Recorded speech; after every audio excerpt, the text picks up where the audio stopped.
here's another entry into the playlist, Is It Still Worth It? Where I ask the question, is this piece of Quo merchandise still worth picking up in 2024?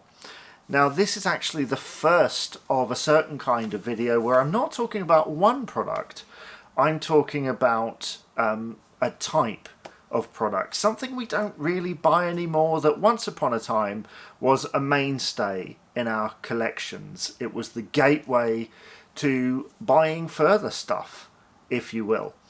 And this is going to be split into two parts because I'm going to be talking about two versions of it. So I'm really, in case you haven't noticed, I'm talking about singles, right? Is it still worth buying the singles second-hand, obviously, because they don't really do that anymore. Now the second part will be about vinyl. Now I've separated these because I think that actually with these two answers, like they have two different answers, there's two different ways of looking at it. You know, they have their positives and negatives that are individual to those specific formats. Maybe I should do a third one talking about cassettes, although that would probably be a great big thumbs down, so it's probably not worth doing. But let's talk about CDs to begin with, because people of my generation, you would have picked up a CD single in preparation for the album. I remember picking up Jam Side Down back in the day and being very excited at hearing this record, you know, and hearing the B-side as well. That's a positive to these singles, that they had B-sides or other tracks on there, sometimes live recordings in later years, that weren't on the album. So for example, Jam Side Down had The Madness on it, which wasn't included on anything really unless you bought like a cheapo compilation or the deluxe version of Heavy Traffic, which came out, what, last year, a couple of years ago, something like that. And of course you have other examples of that. So for example, I've got here Don't Stop by Status Quo. Obviously, this is the Quo-Cast. And we have Temporary Friend as the secondary track on there. Not really featured on anything until Rockers Rollin', I think, that compilation that came out in the early 2000s.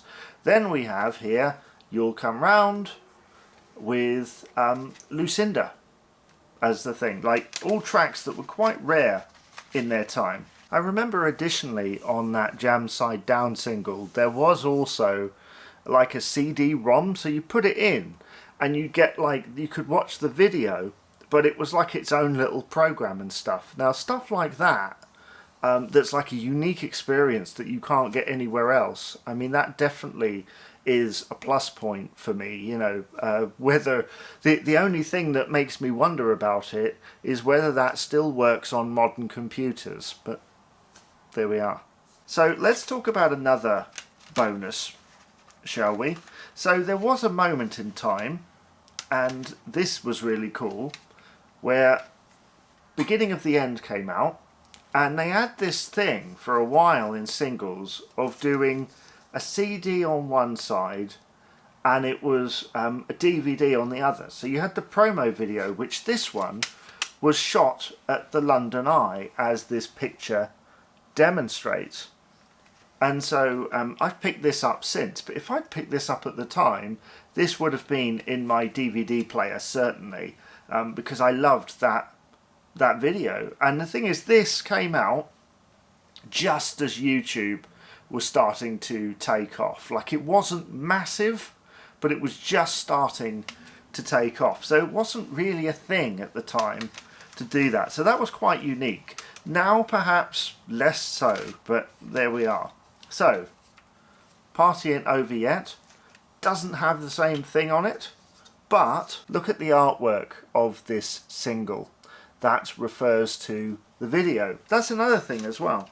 Like, I like looking through singles sometimes and seeing the artwork, and I think when we get to vinyls, that will be even more case. Sorry, vinyl records. which camp do you sit under? Do you call it vinyl or vinyl record, or just record maybe? Just let me know in the comments below. So yeah, sometimes I buy it for the cover there.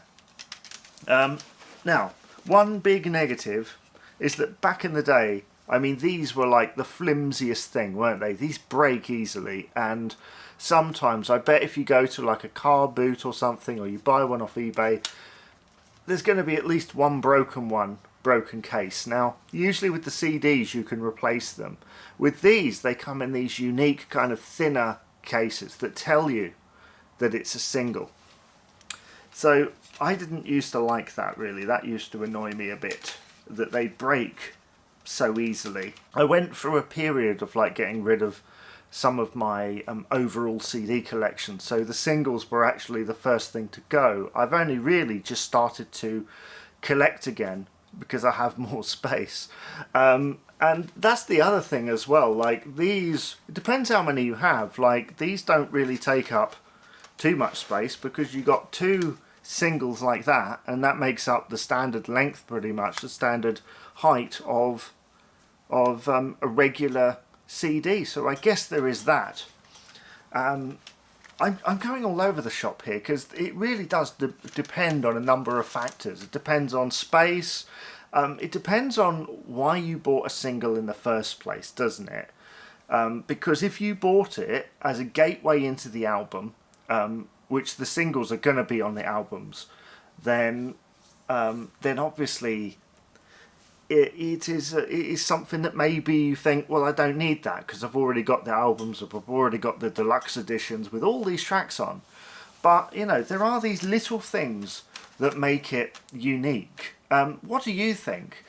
I think that actually it's still worth it, but it's only still worth it if you can answer a number of questions, I think.